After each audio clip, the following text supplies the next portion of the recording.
Hello, everybody. Welcome to the TOCA Thursday night live stream. We are playing Morbid Curiosity tonight. First, I want to go over some quick updates, though. I think in our last stream, we went over the, or was it the stream before last that we went over the Washington Post stuff? Last stream? Right. Well, in any case, we've started uploading a series of TikToks going over our responses to TikTok's responses to the Washington Post. Talking about the algorithm and how content moderation works. Micah, do you know that your camera's glitching out? I didn't know my camera was glitching out. I knew I had my mic off. Okay. Hang on, I'll leave and come back.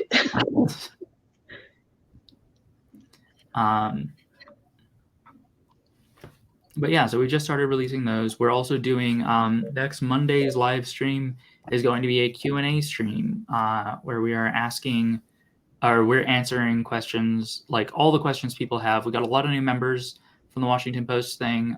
We've got a lot of knowledge that has built up in our time as an organization that is not all well organized in any particular place. Let's see if I remove Micah and then put them back. Nope, that didn't fix it. So Micah, the exact same problem happened immediately again. What does it look? Oh yeah, doing that green thing. I don't. Oh no! Like, what does it look? Oh no! Oh no! I don't know what happened because I just updated my stupid camera, and if this is broken, this is going to be a problem. I mean, if you're comfortable being an ominous green void tonight, then I'm fine with. In fact, that's better because then no one can see me sneaking food into my face hole. Yeah, perfect, wonderful. So we were. Oh my God, he's back.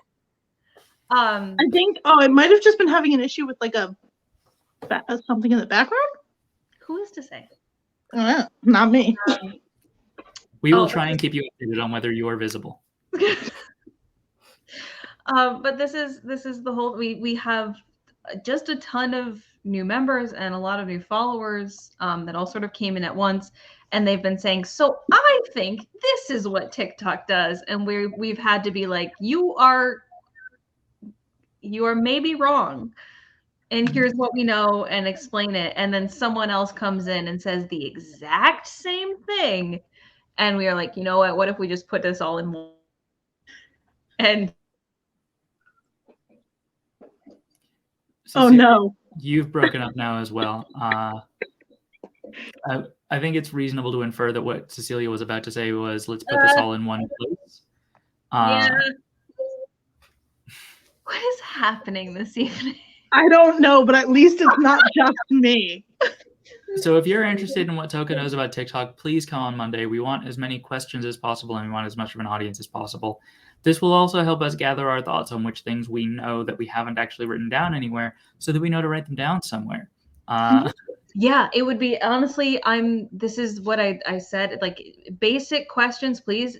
There are no dumb questions here. Please ask every dumb question you have ever had, but also please do not be afraid of complicated questions or questions that we have never talked about before, because we want to, first of all, look into things we haven't looked into.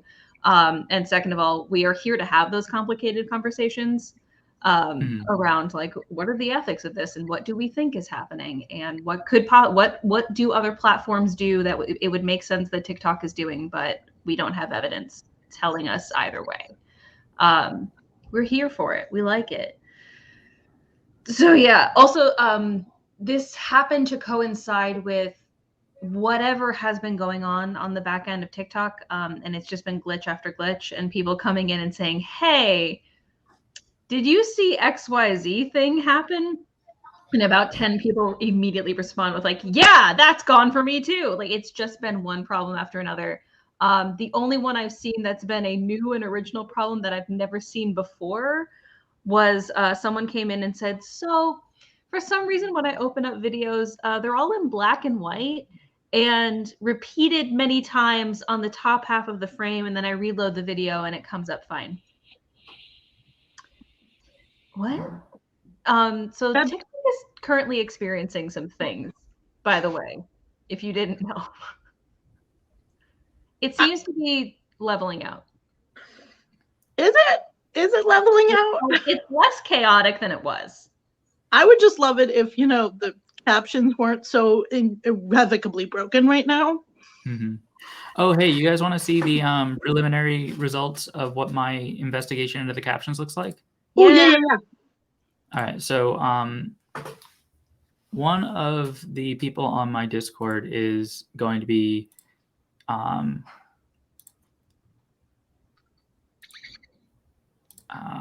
okay, hang on. I need to open it in a tab just because of the weird way that StreamYard works.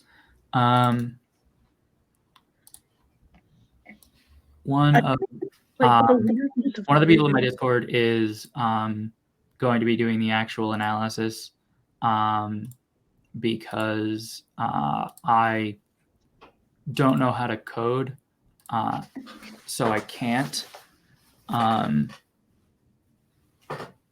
We've got over 300 responses, and I don't want to personally, Micah, you're back. I don't want to personally manually scale each one into the others so that they will line up and I can see how the images correspond to like the editing video space.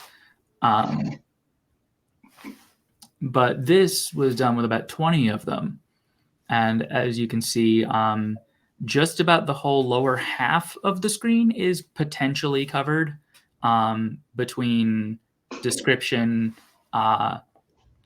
flags for filters, and captions.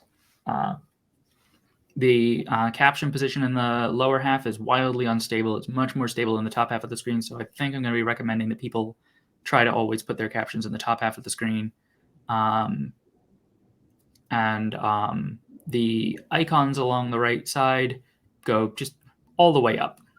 I thought they were mostly in the lower half. I was very wrong. The only safe spot is that little quarter, sir. That little quarter, like it still blows me away that people have captions that are popping up that high. From the bottom. I have been putting things on the bottom the entire time I've been on TikTok. And now I'm coming to realize, like, wow, I'm screwing a lot of people over. Didn't realize. Not happy about it. I just while I understand that it's not super simple or easy to make it universal for all phone types, you would think that there would be like a bare minimum simplified, like this is basically what it'll look like, not this much of a wild difference. Yeah. Robert, you're absolutely right. If there were just a way to dismiss the navigation menus while watching a TikTok, this problem would be fully solved. And rainbow linings, I am doing a study. If you go to my TikTok, you can find my most recent 2 videos have a grid that you can screenshot that I'm using just people's screenshots of those grids to make like a heat map of where stuff appears on people's TikTok screens so that I can make like a guidelines for like safe areas on the screen on like likelihood of stuff being occluded depending on where it's written. And Michael's question is good. Are they being grouped by operating system? Watson is going to be doing a heat map, so it's less about operating system and more like, well, 5% of the time I'm going to have a problem if I place it here. So I will bet on being able to put something not super essential here, and most people will be able to see it versus like, 80% of the time this is covered, I shouldn't put something here. Mm-hmm. Yeah, because like it's standard practice for like regular video production that you can just like stick an overlay on your screen and it will give you like a border for like this is the section that might just fully be clipped off by whatever you're being displayed on. And this is the section where you should still probably not put stuff because it's going to be up against the edge. Like, it risks being too close to the edge and being distorted and stuff. And then there's like the section in the middle. That's where you're supposed to actually put content. And TikTok does not have any guides like that. No. And I'm starting to get the impression that the reason they don't is because it would be a bad look for them to publish a guide that just has a little box in the upper left. It's like, this is where your video can actually be. This is how much of your fucking face is visible. Listen, some of us are okay with that. As the human who is consistently only seen from like here up. I like that you said. Okay, but the thing is, like, in order to achieve only being seen that amount, Micah, in your videos, you would need to include much more of your body and just rely on it being usually covered by text. Oh no, thank you. I'll just walk around with like a poster board in front of all but my eyes. Yeah, there you go. Surefire way to make it work. Robert's point of disliking visual clutter in general in TikTok is getting difficult to use in that situation. I'm finding the thing that's bothering me the most is the link to the filters or whatever effect that you're using. I don't need that. I really don't. We have enough stuff on the screen. We all know how filters work on TikTok now. Almost no one on the app is like a brand new user. And if you are a brand new user, you're probably sitting there playing with filters. So you know that they exist. It's just, there's too much. We can hide so much behind a hamburger menu. Why? It's fine. It also doesn't help that they've added like the large red either duet button underneath in case they think it's something you want to duet, or like the also follows button. Like, I believe the duet button only shows up if you are like clicking through from a duet to watch the original. Yes. Yeah, but even still, I don't want that. Like, if I want to duet it, I know where to find that. When I am given a duet and I'm like, this person didn't add anything in this duet, I'm going to go like the original video that I enjoyed. And then it offers the duet to me. Anyway. Which like is fine if it was like tiny, but it takes up so much real estate on that page. Yeah, one thing I'm learning from this video is if I didn't have one of the largest available phones, I might not be willing to use TikTok. Mm-hmm. Yeah, I don't know how. I'm realizing that I don't know how people with a smaller phone screen use TikTok. Because it's all cut off. Even on my older iPhone, I think it's an iPhone 7 that I use as the burner phone to make a bunch of accounts that end up on alt-right TikTok. Even on that, it's getting very, very cluttered and very small. I'm not really watching the videos, but like, it's getting there. Mm-hmm.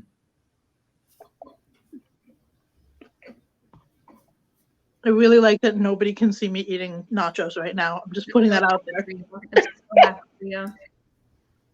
Micah, you are tempting fate because like it could snap back to view visible anytime. You know what? It's a risk I'm willing to take because I'm freaking hungry. Fair. All right. Do we have anything else we want to update people on in terms of TOCA stuff? Move on to IOC has now moved into. There are 4 phases of the voting. I don't remember what any of them are, but they have moved into a different phase of voting. So they've announced that they will be going to a vote on November 11th, and they will be tallying and releasing the results of that ratification vote on the 15th. So that is the 15th of Friday, or is it? Oh, it's a Monday. Okay. I'm just planning my life. And so what this means is that we're going to find out if the union members actually support this new agreement. And if they vote it down, then we should be on our guard and listening again. If they say yes, then we're good. It's fine. But just keep an eye on that vote and we will update you.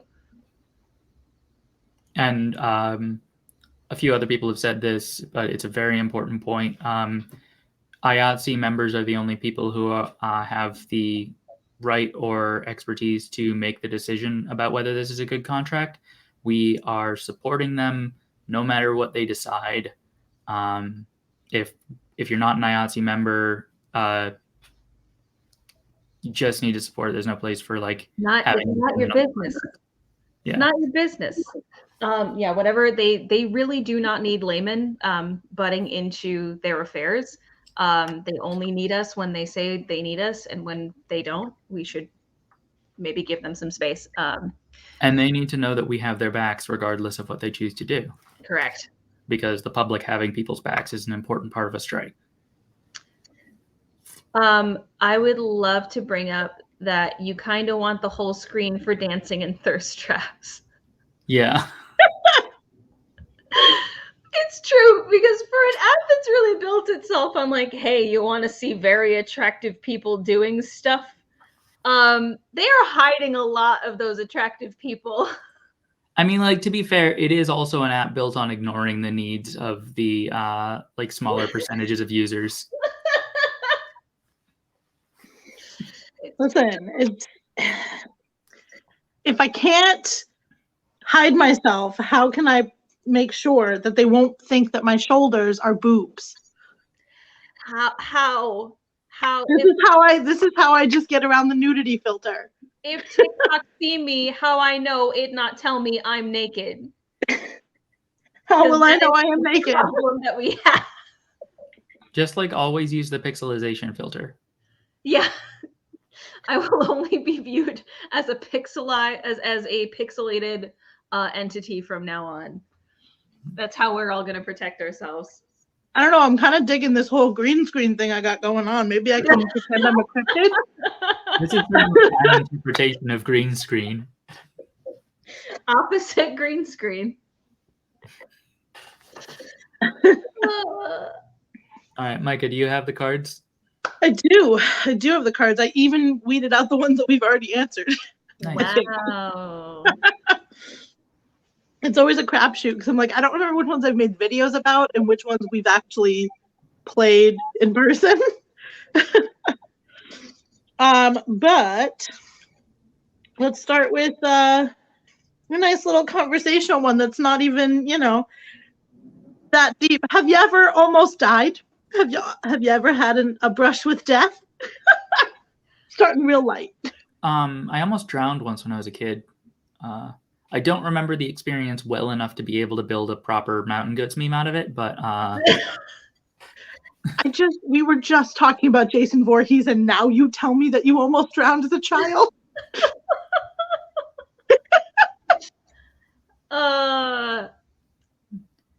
Yeah, if I had a nickel for every time that I had an almost died experience, I'd have 2 nickels.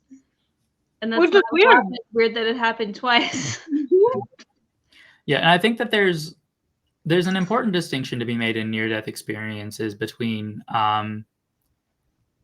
something nearly happening that could have killed you, or something happening that could have killed you but didn't succeed. Because I feel like we conflate those a lot, and like I think that like there's a very big difference between survived a car accident and almost got hit. Mm-hmm. Absolutely.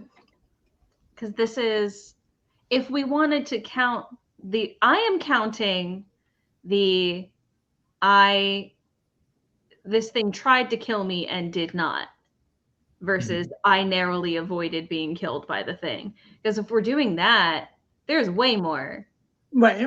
Yeah. I mean, we are constantly on the verge of global destruction. Like, existence is a near-death experience.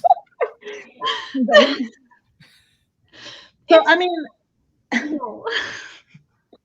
I also have a drowning experience in which I was rescued by a lifeguard at the beach because there was a riptide and I had one of those boogie boards that like connects to your ankle. Oh, you got dragged. I got dragged for 2.5 miles under the water. I almost died. My parents are like WTFing at me, but then I saw this one. It's too good. Yeah. Yes, that is technically a near-death experience. You are near death. You are, in fact, proximity-wise, quite near death. I think it's worth noting that it is also true at the grocery store. I don't like it.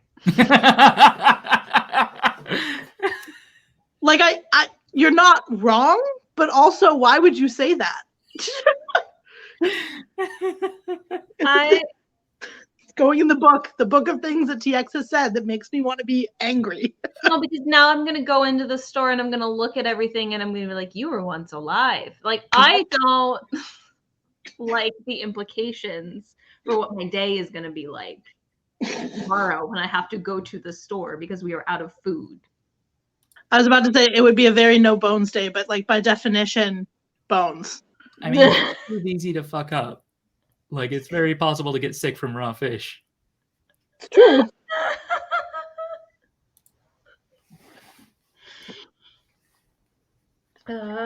Yeah, that's another good point. The last year has been a near-death experience. Of near-death experience. I feel like, especially if you live in New York, you can count the whole year. Quite literally just reflecting on the is a funeral a near-death experience because you're near death, and I had a moment where I was like, I was really near death for 2 months last year because there were 2 trailers full of bodies a block away from my apartment, but that was too morbid. I really appreciate your use of the word near here. Micah, you're back. Hey! Near toilet bowl for hours. All right. Well, were you aware that there's a state that does not require a license to be a funeral director? That feels very bad. I am shocked that it's one. So apparently, as of 2016, it's only one. Are we meant to guess which one? Yeah. Maine. It is not Maine. Is it fucking New Hampshire? It's not, but that's not a bad guess because I would also assume it's New Hampshire. All right, I will give you 3 to choose from. Is it Nebraska, Alaska, or Colorado? Maine was originally on the list, but we've already ruled it out.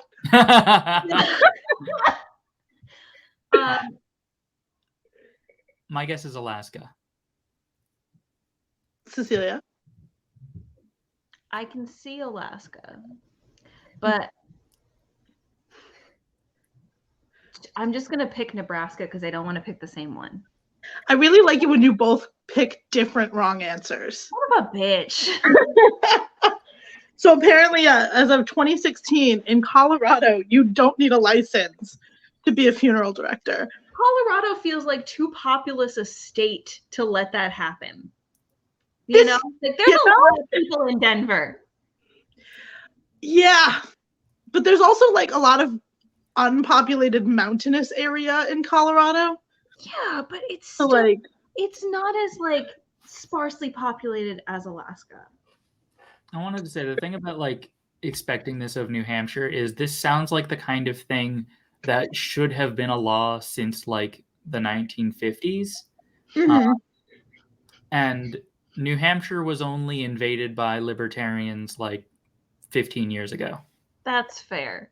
And it was a very pro-freedom state before that, but it was not we didn't have a libertarian infestation. Yeah, but in fairness, even for Colorado, this is only as of 2016. Oh, did they remove? They decided? Yeah. Yeah, it's a new development, not an old one. Oh, that is much weirder. That's much weirder and more upsetting. I thought you were saying as of 2016, this card has not been updated since 2016. No. Yes, Robert. They had a bear infestation because the libertarians were all out living in the woods and didn't know how to hide their food, and so the bears kept eating the food and stopped being scared of humans. Mm-hmm. Which, for me, is quite frankly a good thing. because all I want is to meet a bear, hug a bear, and then be mauled by that bear. I'm fine with dying. I made my peace with it. I just want to hug a bear. Did you see that video of what is like clearly a small bobcat just staring into somebody's house and like wagging its tail? And the person's like, "What is that? Is that like a?" And then there were hundreds of stitches being like, "That's a friend. Go pet it." Like, to be fair, that's a me reaction. That one dude who's constantly like talking about how white women will save whatever animal they find on the side of the road. Every time one of his videos comes up, I'm like, it's me. I'm white women. I would do that. I would do it. I would go pet that fucking bobcat. Look how big his feet are. They're so fluffy. If not meant for friendship, why friend-shaped? Why is it friend-shaped? It's got a little round head. It looks like it's smiling. It does. Why? And he's got a little dinky tail. Why is his tail so dinky and small? It didn't want me to touch it. Like, this is the same logic I have for bear ears, where I'm like, if bears are not friends, why are their ears so little and look soft? Like, yes. I feel like the people behind the friend shape argument are the same people who came up with pet rocks. I'm very upset that you've managed to immediately peg one of my childhood obsessions, which was having pet rocks. And I had a whole windowsill full of them, and I like painted little clothes on them, and they all had googly eyes. And it was only specific rocks that could become pet rocks, and they did in fact have to be friend shaped. So like, nothing about this. Like, am I delighted? Am I delighted to learn this about you? Yes. Am I surprised about any of this? Not even a little bit. I'm a very predictable person in that if there's like a weird activity where you would look at a kid doing that and be like, that's cute as hell. Mm-hmm. I did that as a kid. That's it. Did I consistently like end up on the tops of trees in full princess outfits stuck because I don't know how I got up there and I can't get back down and someone has to come and rescue me? Yes. This was a constant. So your why damsels in distress are a thing. That's what I'm saying. That's a thing. All right. What else I got here? Let's see. I still can't believe that they made it so that you don't have to be licensed to be a funeral director in 2016. And then, so when I read that, the only thing I thought of. And then we got hit with COVID. And I know that backfired. I know that fucking backfired on them. I want to read about it. The only thing I can think of is that, like, is there like a very lucrative designer funeral market in Colorado where people are having like themed funerals that are not necessarily like, considering that so many places in Colorado have been gentrified to the extreme, it wouldn't fucking surprise me one bit if it was like definitely very much a thing. It's like highly customized funerals. Oh yeah. I'm just putting this out there. If I meet an untimely demise, I would like my funeral to also be a scavenger hunt. Yeah. But like with things that really no one should be hunting for. Yeah. No, I would love that. I just got a new idea for my funeral. New idea for your funeral. I want to leave a letter behind to be read to the congregation. And I haven't thought through anything further than this. I just wanted to open with, if you're reading this, I'm already dead. Like the opening of Clue, and I love it.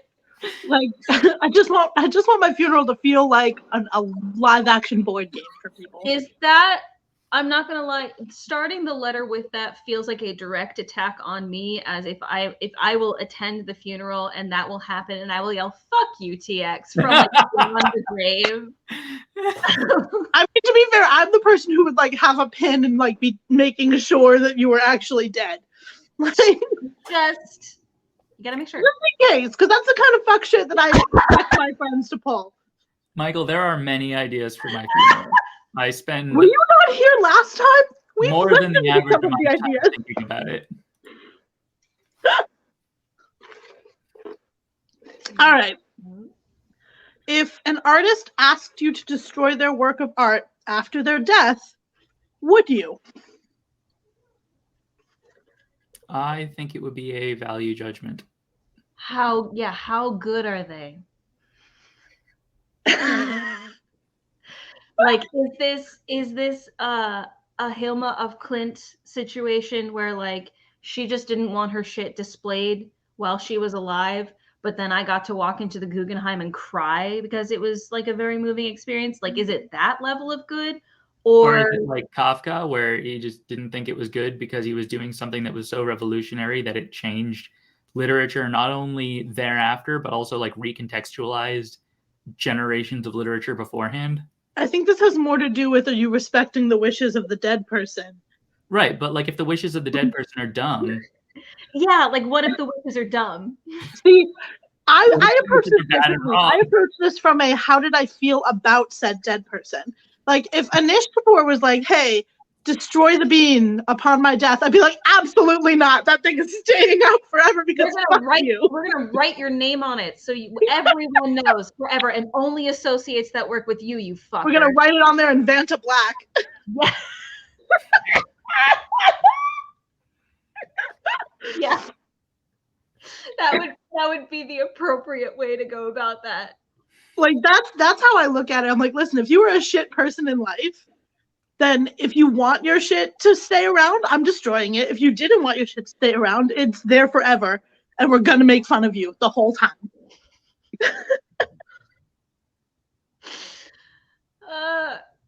Yeah, I do like that TX and I both hopped on. Like, is it good art? Is it shitty art? You know. Realistically speaking, if somebody asked me to make that promise and like we were close enough that that they would ask me that, I would probably just be honest with them that I wouldn't do it. Right? Like, absolutely not. Fuck you. I'm sorry. I'm telling you now. Your work, so can't.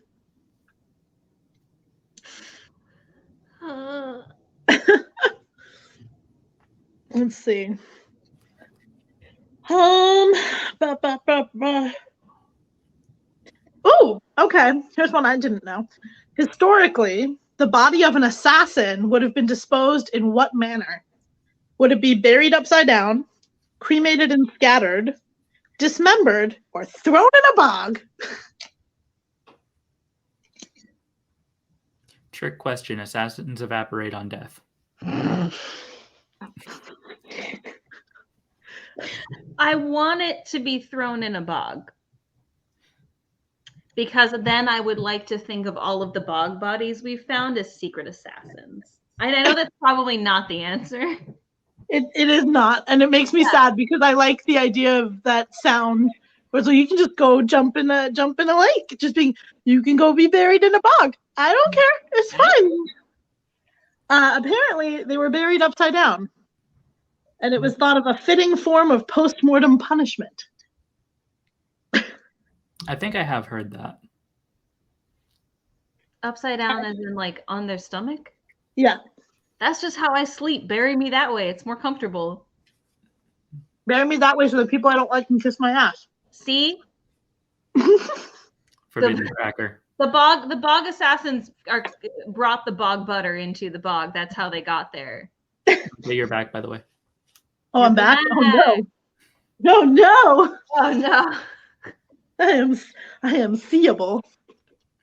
I often imagine, I can't remember if I read this in a short story or if I just like had this thought and then thought I should write it, but didn't. But I often imagine that like when people die, their the like plane that they exist in is just underground, and like where their like feet rest is the depth at which they were buried. So if you bury somebody like less, like that's why we bury people 6 feet down so that they have a little bit of headroom. Okay, so here's the thing. Is that like very specific? Yes. Did I also have that in my brain for a very long time? Yes. So I don't know what share. Have not like this is a basically ableist practice to max it out at 6 feet, and we should be going deeper adjusted based to height. Considering how many people in my family are over 6 feet tall, it would just be a bunch of the Haberlins walking around with like the tops of their hair sticking out above the grass. We can have that. I'm just imagining walking around like this. Oh, see, my godfather is 6'7". My godfather is very tall. What do you like to reach things? I've always wanted to ask. I love standing next to my godfather because it makes me look like I'm an average height woman. Instead of people realizing like, wow, those are just two very tall people. I mean, in fairness, you and I have stood next to each other, and I am very short. You're very small. But I did not feel like you were a towering presence above me. No, that's why I got platform boots. And so you can increase the height. I wore them to work so I could loom over my supervisor. I like everything about this. That's a power move, and I love it. We have standing desks though, and when I wear the platform boots, the desk does not come up high enough for me to work standing. Which means I do actually have several coworkers that can't use the standing desks at all. Because they're just too tall. It's the same problem as the not being buried deep enough problem, except for you're not cursed to walk around like this for all eternity. Instead, you have a slight hunchback from leaning over to try and type. Slouching.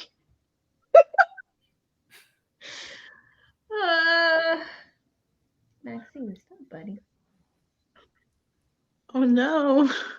But yeah, like, I don't know if we both read the same thing or if that's just like kind of a natural inference to make from the fact that there is a specific depth at which we bury people, and it is about like people's height. Yeah, and there's just like a plane of existence that is 6 feet underneath the surface of the earth, and everyone's walking around. Yeah. It does feel like something that would have been in like the scary stories to read in the dark, or like a very dark room. Yeah, the thing is that like it feels like it would come from that kind of thing, but also it feels too dumb to be put in that kind of thing. I would like to remind you that there was a whole ass story about a girl whose head fell off when she took her ribbon off. Okay, but that is like that's an old story. That's a very dark room. That's also in some meaningful ways scary. I love that story. Because I remember when I watched Corpse Bride, and there's like the underground dead like whole society. Mm-hmm. I was like, this is what I've had in my brain for a very long time, and I don't know where this came from. I mean, in fairness, we've had like I didn't have the height limitation on it like you did. But like in fairness, it makes sense that your brain would extrapolate that just from like we have these myths of the underworld, we have retellings of things like Hades and whatever the afterlife you assume exists is. Plus, like, you saw the underworld in Hercules. You go to Hades at some point in Hercules, which is its own space beneath the earth. Was this just as a result of I also imagine that like everybody's walking around in formal wear and making small talk about their burial. Yeah. Well, yeah, because they were buried in formal wear, most likely. Yeah, no, like what you're wearing for the rest of time is what you were buried in. Yeah. You can only stand up as high as you were buried. That is the wildest detail you came up with. Because I know other people who have had this idea of like, when you get buried, there's just like dead society is down there. No, it's like right down there, and it is exactly as deep as the burial. Which then makes the whole like idea of life on the crust where people build basements. Yeah, basements are where you visit your dead relatives. That's why basements get so spooky, and you have to run up the stairs. Every wine cellar is actually just a speakeasy for dead people. Yes. I don't know why you're questioning this. This is exactly how the world is.